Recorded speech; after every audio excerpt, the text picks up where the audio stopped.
All right, I just started the recording. Happy final study group, everybody. Today I'm going to talk about what you can expect at a data science interview. As you can see, there are many different kinds of interviews, and I'll go over more of those details in a little bit. Also, right before this recording, right before I started the recording, I was talking about any of these resources are all in this Google Drive. So I have this Flatiron Resources Google Drive, has phases 1 through 5 in here. For example, phase 1 has like, I don't know, a bunch of like random stuff that we talked about in phase 1. A lot of the more relevant ones will be in phase 5. So I have my resume tip stock here, final project proposals, the conceptual questions. Now, actually, I'll talk about that in a little bit. I have also the resume tips that I talked about and the GitHub stuff that I talked about earlier this week. That's all in here as well. So yeah, before getting into the interview stuff, I want to remind you all that you're going to lose access to your Canvas 3 weeks after your graduation date. And by the way, if you don't remember, your official graduation date is the day that you finish your final deliverable, whether it is the project review that you'll do with me or the fourth blog. So whichever one comes later, that will be your official graduation date. And then 3 weeks after that, you do lose access to Canvas, including your homeroom. So do remember to download your Canvas material if you want to keep it. So there's that.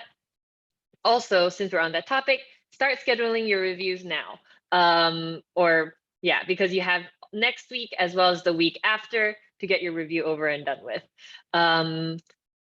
Just to let you all know, next week we do have Monday off for Indigenous Peoples Day. I also have, I will not be around on Thursday because that's the day I'm moving with the truck and everything. So I won't be in office on Thursday, so no reviews on that day either, but there should be enough slots for everybody for next week and the week after. So please schedule that, especially if you want to get the review time slot that you want. Cool. So don't forget to do that. I'm going to first start this interview section talking about additional resources. So one of these other things that's in the Google Drive is this postgrad resources doc, where I link a bunch of really good resources. So first down here, I have a lot of books, and these books are collected from different instructors that they recommend. There are a couple books that I really like. I think these ones you've seen already: Introduction to Statistical Learning. I'm a big fan of this deep learning book, visualization stuff. A lot of people like these books. So if you want to do additional reading, if you're a book person, these are all Amazon links. But if you look hard enough, a lot of them have PDFs available somewhere. So additional reading, that's all here. And I am recommending these resources because, as you all know, this is a boot camp and it's only been about 20 weeks. A lot of people spend a lot more time with the material, and I definitely do recommend not only continually practicing the stuff that we've gone over in the last few months, but also to deepen the knowledge in the areas that you are actually really interested in and the areas that you think that you would want to apply in your next job. So because of that, I've recommended a couple of these courses depending on what you're interested in. And this will kind of feed in quite nicely to the different kinds of jobs that you can be going for post this program. A lot of this stuff you will also talk about with your career coach, although I think I can go into a little bit more technical depth on like roughly what these roles will look like. So there are a couple of different courses and they're all covering slightly different things. So first there's this Micromasters, and this is only because this is one that a lot of students like to do. This one is a bit longer because I think you have to do 5 courses, and it does take about, I think, over a year to get over, but you end up with a nice little MIT Micromasters degree. A lot of students like to do this because you pay kind of per class that you take. I forget what the price is now. I think it's like a few hundred per class. But it's over the course of a year. A lot of former students are working on this course currently. Depending on which part of our curriculum you enjoyed the most, you might pick one of these as well. So I'll start from the bottom. This is the machine learning course that I did after graduating from Flatiron School. As you all know, like my favorite material was like the phase 3 models, that kind of stuff. I will say the price has like tripled since I did it 3 years ago. So I don't know what happened there. But what I liked about this one is that they pretty much spent like a whole week on a single kind of machine learning model. And so I'm sure there are other courses out there that are similarly structured, because not every machine learning course is structured that way. But yeah, that for reference is the one that I did. I also now have like a Columbia engineering like certificate, so that's nice. So yeah, just for reference, that's the one that I did. You can actually see their syllabus online if you want to compare it to something that's a lot more affordable. If you're interested in deep learning, I know we barely got to go into deep learning. We spent like, what, 3 hours talking about it in total. If you're very interested in deep learning, this is the course that I and everyone else will recommend that you take. This guy, Andrew Ng, he's the founder of Coursera, and he's himself is like a machine learning engineer, deep learning engineer. And he does this course that is so good for learning deep learning. I admittedly have not gone through the entire course, but the snippets that I've watched from it are what has helped me to understand deep learning concepts.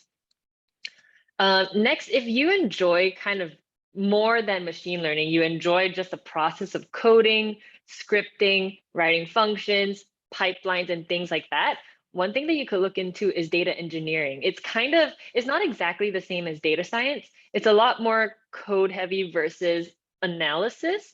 But if you really enjoy the coding aspect, I do recommend checking out this nano degree. It's recommended by pretty much every other instructor. We have a couple of instructors that have done this nano degree and found it very, very helpful, especially if you're interested in things like databases, database management, pipelines to load data from raw data into a form that's ready for machine learning.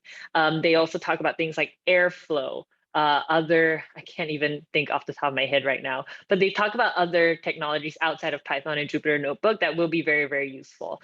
I've actually recently seen, well, not recently, but in like maybe about a year ago, a lot of startups were hiring data scientists that also had data engineering abilities, just so you know they can do all the things in a smaller company. So if you really enjoy coding, I do recommend checking out data engineering as well, and that's a good course. I don't think it's free, but it's not super expensive either, because it's on Udacity. I forget how much it is, but yeah, this is the one that 5 month access. Oh, it's more expensive than I thought. Okay, never mind. This is still the one that I do recommend though, because it is a highly regarded program. Also, James Irving is another instructor on the team. Now, James loves Udemy courses, so he has created a spreadsheet of all the ones that he has seen. He's taken quite a few of them, and so I've linked his spreadsheet over here in case you wanted to see more of that. I'm not a big like online learning person. I mean, I've done a couple, but he's done a lot more. So his recommendations are there as well. Cool. Any questions at this point? Cool. At Flower School, we kind of have this saying called like student for life, because the learning does not stop here. And especially because this is such a fast evolving. Yeah, this is such a fast evolving industry. Anything tech related, like even Python, like when I was learning Python 3 years ago, so many things are different. There are a bunch of like new operators. The way that we do print statements has changed in the last like 5 years. So yeah, it's ever evolving. So highly recommend that you keep yourself busy and consistently, if not learning, in the know of what's changing. All right, so let's talk about interview overview. So before getting into this, I do want to mention some of the possible roles that students can be looking out for, or if you are setting like a job search like title filter or something, these are the things that you could look out for. For me personally, when I was in the job search for data science jobs, I actually searched data analyst as well as data scientist. Now, the reason for that is, to us, people who are in the know of the difference between a data analyst and data scientist, usually data analyst doesn't go as in-depth into modeling versus a data scientist. However, a lot of companies don't know that, and I've seen a lot of students and even my fellow classmates from however many years ago, they graduated the data science bootcamp, but ended up with data analyst roles. Now, even though the job title is data analyst, they were still doing data scientist stuff and also the data scientist salary. So oftentimes I say, try and cast a slightly wider net, especially if you're doing broad searches, because sometimes they just label the job titles differently. I've seen a couple instances where someone, applies for the data analyst job, the role and everything is pretty much a data scientist job, and they've actually asked, hey, can I rename this role to data scientist? Because some people just like the scientist titles. It sounds a little fancier than data analyst to some people. So I've heard that happen as well. So you can definitely negotiate things like that as well. So there's data analyst, data scientist. Data analyst is more similar to our very first project, just taking a bunch of data and making sense of it. You'll see those roles make a lot of visualizations, come up with a lot of insights, and also you have to be very in the know of the business context. So that's typically what a data analyst role is. It's very, very gray area. There's a lot of overlap. There's a lot of weird like cross functionality between all these different roles that I'm going to talk about. But yeah, actually, let me put them here. Job titles, data analyst. All right, next is data scientist, which I think is the one that is most representative of the stuff that we've learned so far. Data scientists tech stack is very similar to what we were doing in like phases 3 and 4. You have some modeling component, and the insights that you get are very model driven. And of course, in all of these roles, you have that element of communicating technical results to a non-technical person. So that's why we do these non-technical presentations. But data scientist has a slightly heavier emphasis on the modeling aspect. Next, there's also business intelligence analyst. Business intelligence analyst. There are also slight variations to this job title, but it's basically, you're also looking at data, but you're a lot more involved in like strategic planning, in coming up with solutions, things like that. I've also seen solutions engineer. That one is more of like if someone's implementing something and they run into bugs, you're in charge of fixing that. Sometimes it's in the implementation of like data science models or analytics pipelines and stuff like that. So solutions engineer is more of like, typically more of like a debugging role, but all of these have a lot of like overlap with each other. So if you're looking for job titles or if you're doing some sort of job search, these are the search terms I usually recommend. If you're even interested in the coding aspect, as I mentioned before, data engineer is also one to look out for. Actually, like in my last cohort of students, most people ended up with data engineer or data scientist positions. But even though they have data engineer titles, they're still doing a bit of like machine learning as well. So I think it depends more on the company and also in the job descriptions that you're seeing. Any questions about that? And I understand that right now y'all are probably like more focused on your capstones, but anyone have any like initial questions regarding like job titles? Cool. My advice is don't rule out a job based on its job title, mainly because the job function might be different from what the job title implies. And then also you sometimes have the power to negotiate for a different title, especially at smaller companies is what I've seen. All right, so in terms of the interview process, every interview process I've gone through has been quite different, but they all fall within one of these 4 categories. The order is sometimes different, and also like how many of these they will do is also different. I think it also depends on size of the company, how many recruiters they have, how technical their recruiters are, how big the team you're interviewing for is already. I don't know, like what's the cross functionality of the role that you're interviewing for. So for a specific role, the interview process might look very different. Actually, I highly recommend that in your very first interview, always ask the question of what do you envision or what does the interview process for this role look like? I mean, it's also subject to change. I've also been through processes where it's like, we're going to have 4 interviews and I end up with like 7. So take it with a grain of salt, but all the interviews that you can get, I would say falls within one of these 4 categories. So first, there's usually that first round screener introductory interview. I like to think of that more as a cultural interview because it's usually not done by a technical recruiter. Maybe it's done by like someone from HR or someone who's on their like people recruitment team, or even by a recruiter as well. And their job is to really just look for company fit. Because for assessing your technical ability, that usually comes a little bit later, although they might ask some very like basic like verbal answer questions that could be technical, and what they're really listening out for are like keywords. So here's some bullet points. Think of it as a cultural interview, definitely right before this, and you will see, I mean, based on like the funnel of interviewing, this is the interview you'll probably see the most.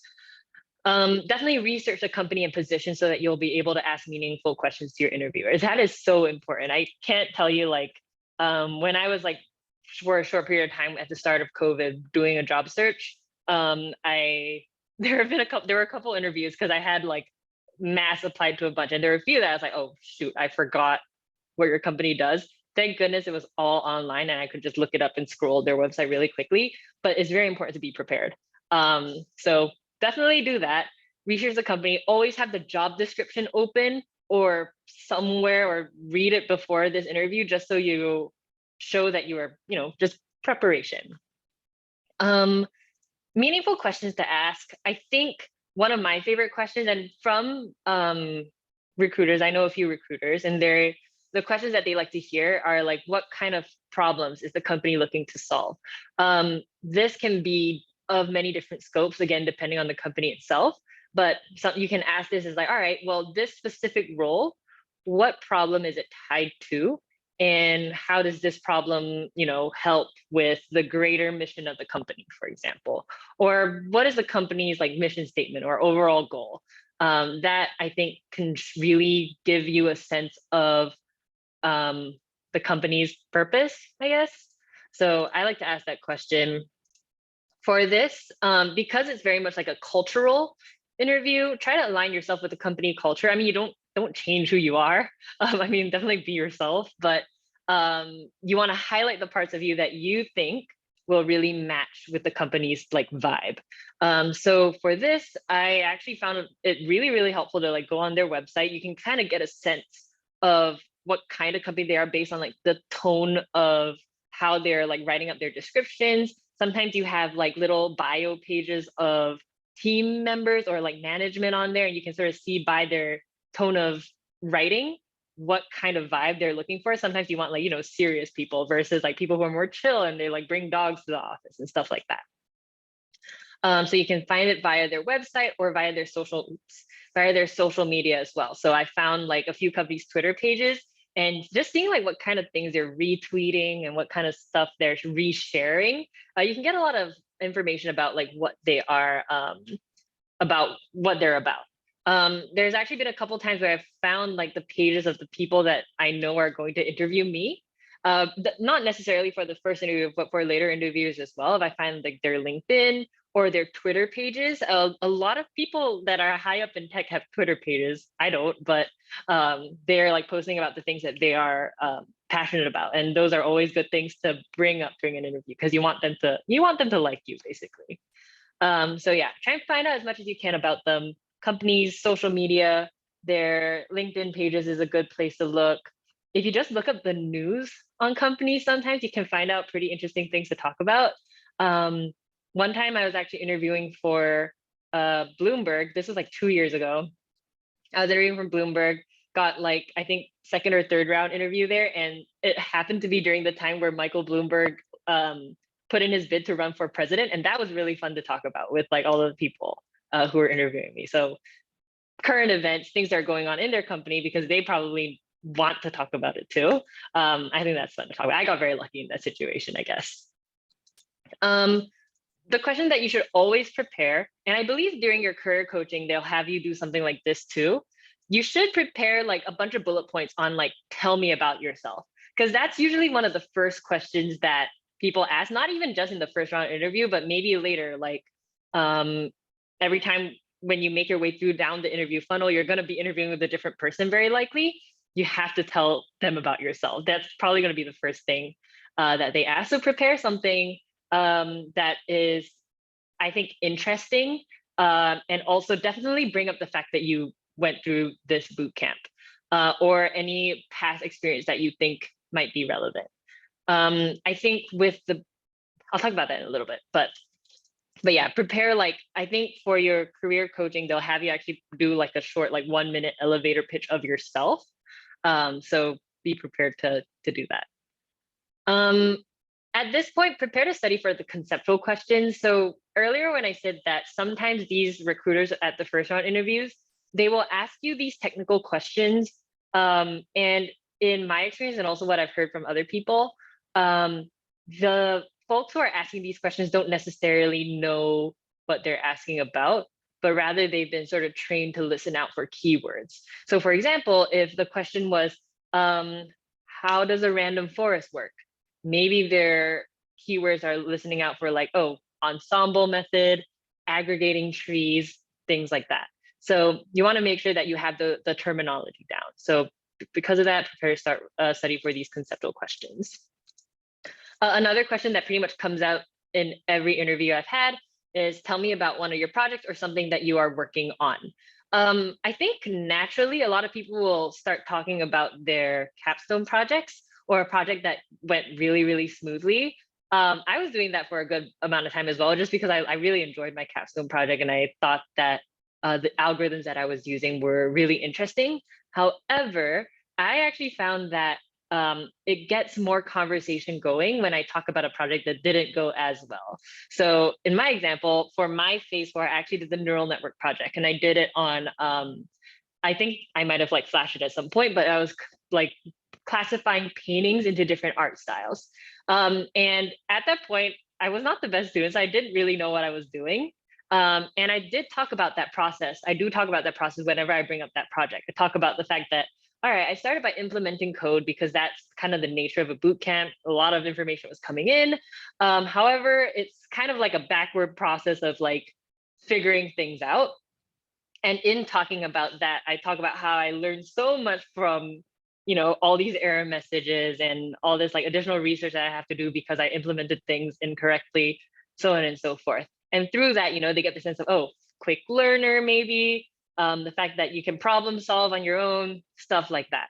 So not always the most obvious. I feel like the project you talk about does sometimes depend on who you're talking to, but you can sometimes get more interesting things out of talking about projects that didn't go very smoothly. Because if you had a project that like predicted things, classified things into like a 99 to 100% accuracy, you don't have much to say, I guess, other than like maybe, okay, I have these really good features that could have that classify my models almost perfectly. If you had a lot of room for improvement, I think that's the meaningful part that employers are looking for. Because if you had a project that was already like destined to work out, anyone could have done it.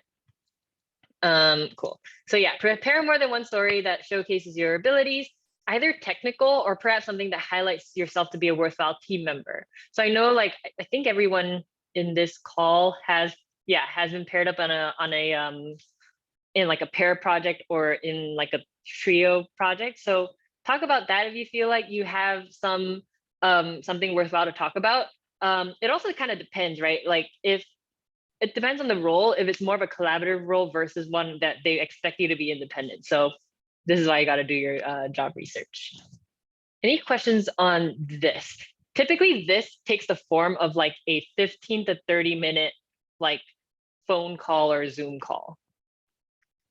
But yeah, any questions about this? Okay, so one of the possible next interviews is, I don't know what to call it, so I called it like a coding/problem solving technical interview. And this can be either Python and SQL, depending on what they want you to code in. So I've had it in both Python and SQL before. And this is actually why I really recommended, or I was really pushing HackerRank at the beginning of our boot camp.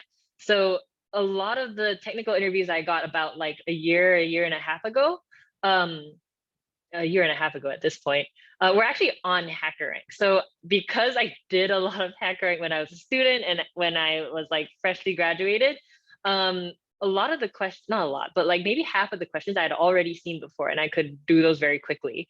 If they give you a HackerRank link to complete this technical interview, it will be timed, and there's like a certain number of set questions.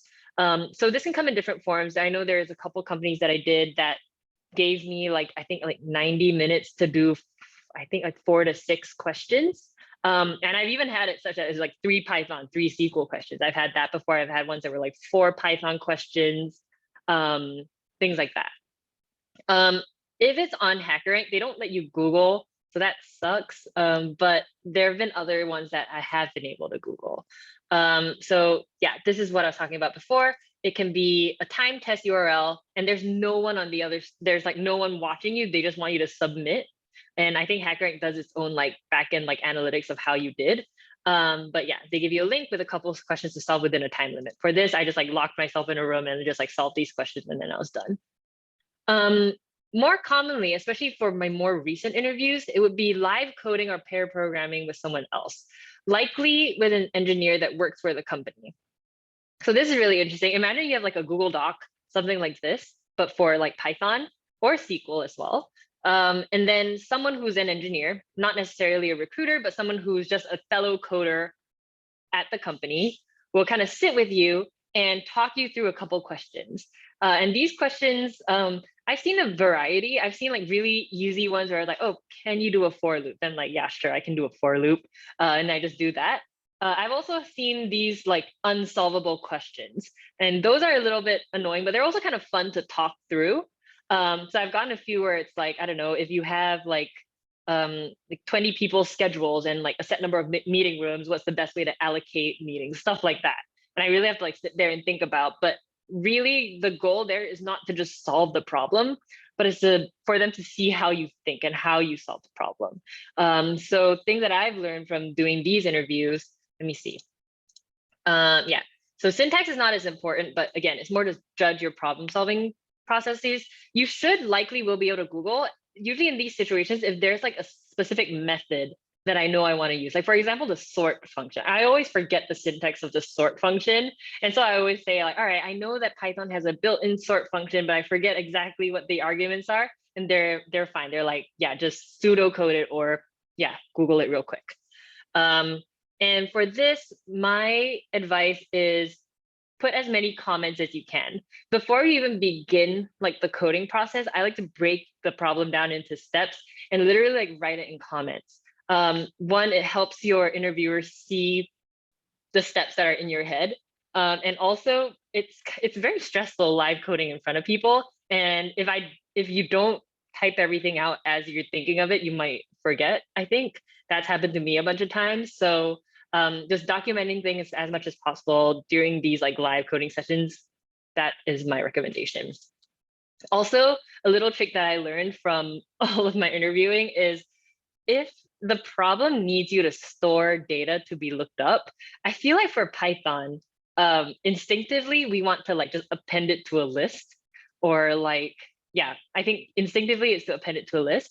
However, in like computer science theory, it's a lot more efficient if you store it as a dictionary, because looking up something in like a set notation or in a dictionary, if you're just looking up via a key, it's a lot faster in terms of, if let's say you have 100 values stored in a list, you would have to, and you want to pick up a certain one, you would have to either know exactly the index number, or you have to like go through each one and say, oh, is this the one? Is this the one? Is this the one? But for a dictionary, you just have to tell it what you want to look up, and you can look that up. So pretty much in every one of these problems where I need to store information, I've figured out that storing in a dictionary is what they're actually looking for. That's one of the little things that they're like, does this person know that dictionary is much more efficient than list?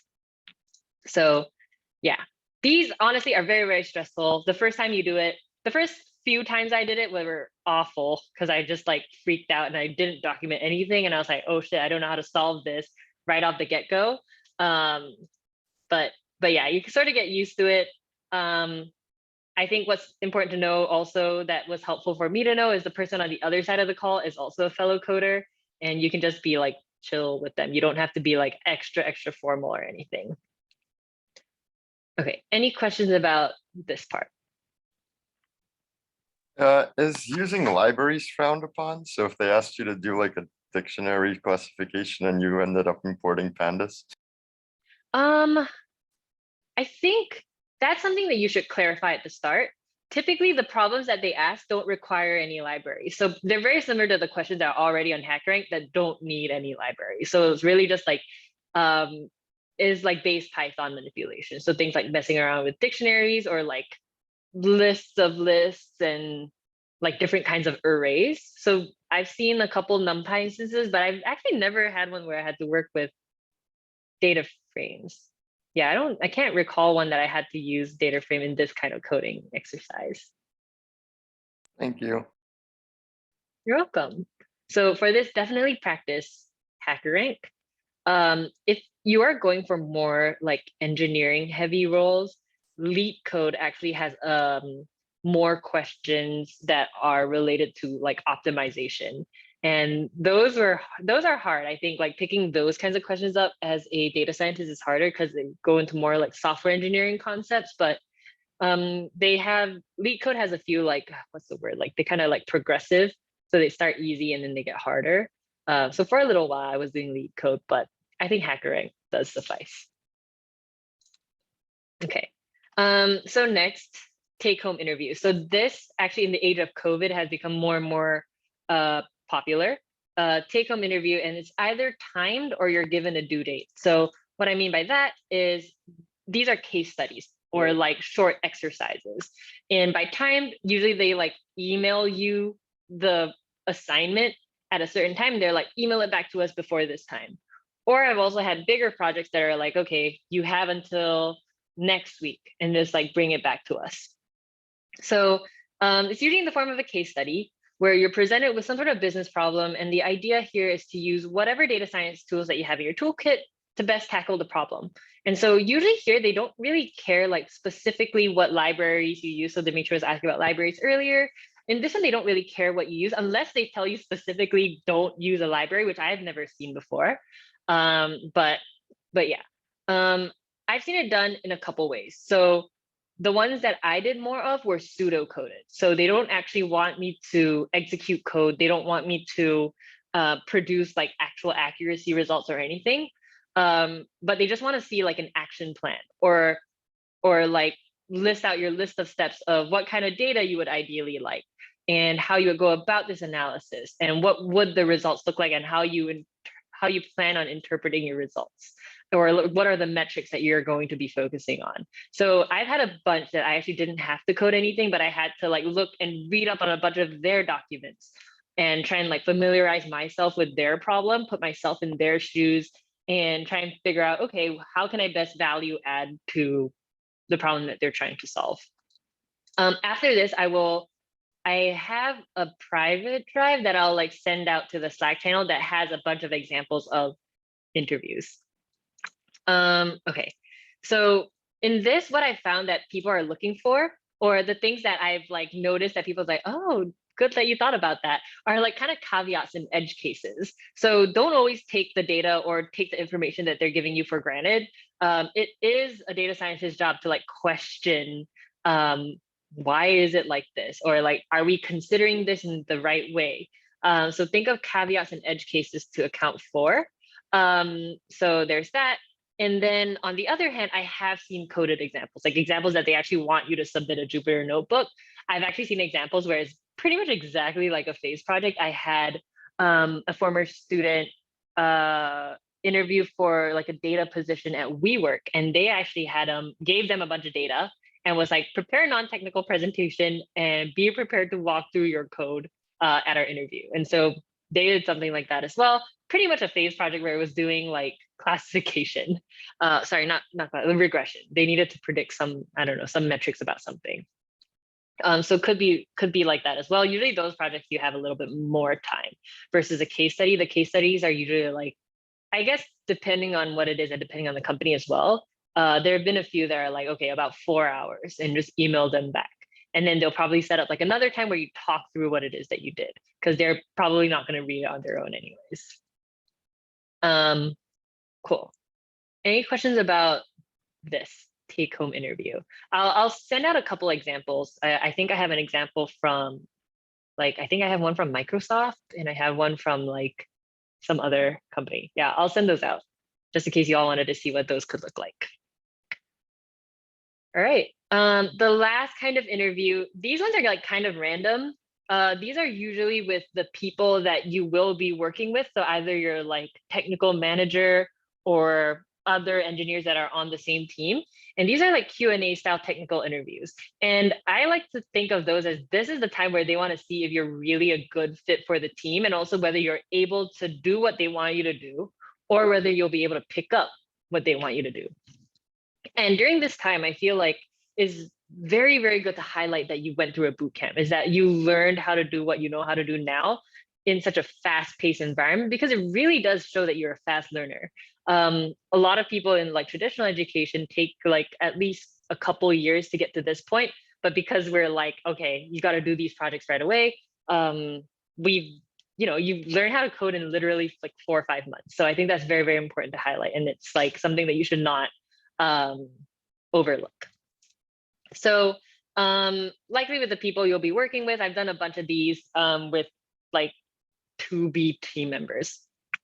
So one thing you can do, ask in prior interviews about the technologies and libraries that they use so that you can prepare yourself for that. Here, they will ask, in my experience, they actually bring up the things that they're at that moment working on. And then just showing that you're excited about those problems and showing that you have some ideas about how they're going about stuff. Usually, like, there have been a few times where I feel like it's a good sign when you suggest things that they're already doing, or if you suggest things that they like haven't thought of. I don't know, it's usually hard to come up with those on the spot, but I think it does take practice, and it does take like getting to know a bunch of different companies and the different things that they're doing to get better at answering these kinds of questions. But these are usually like the final, like one of the last few rounds of interviews as well. During these interviews, because they kind of want to get to know your working style, they might ask you to talk about your projects in much more technical detail. So these are the interviews where I've actually been asked, like based off of my resume, I use like SVD for recommendation engine, for example. They're like, how does SVD work?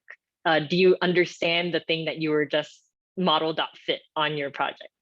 So which is why I say that for any model that you list on your resume or anything that's in one of the lines on your resume, you should at least be able to like talk about the main concepts of how those models work, because people will want to know if you actually knew what you're doing, because nowadays people know that you can just do model.fit and get your results. So yeah, I expect to talk about it in much more detail. Something that I've heard from more recent students as well, and something that I think that like if I was ever looking for my next role, is this is also kind of your chance to interview them. I know it sounds kind of like, I don't know, not reverse psychology, but like there's no point, like they also should be a good fit for you. And so this is your chance to ask about how their team works, how they feel about leadership, for example. How do they deal with adversity? How do they deal with like deadlines and stuff like that? How rigid are they? How flexible are they with work hours? So I think that's a really great time to ask about those questions, because you will be speaking with people who will be your peers essentially. So yeah, but usually if you're already at that point, you're usually pretty okay. The main ones to really prepare for in terms of interviews, I really say like these ones, just practice a lot of HackerRank in your spare time. I've seen students like aim to do like 1 to 2 a day. I could not do that. I would always do like longer periods in like maybe like once a week, and I do like 5, 6, 7 maybe, depending on the difficulty.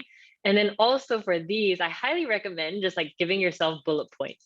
Like I had on my, I like used to always pull out like a notes app like next to my resume, and I have my talking points of the things that I know I want to mention during an interview. Those are the things that are, yeah, just so you don't forget to mention anything that, you know, is worthwhile mentioning. There's one more thing I wanted to say, but any questions about that while I try and remember what it was?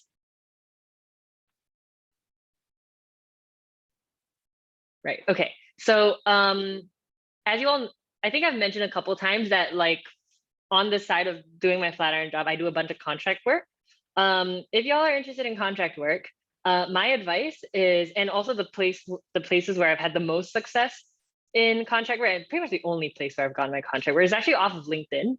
So if you go on LinkedIn and then you go for those like, if you go look up jobs and you filter it by contract or part-time, the hit rates for those are much higher.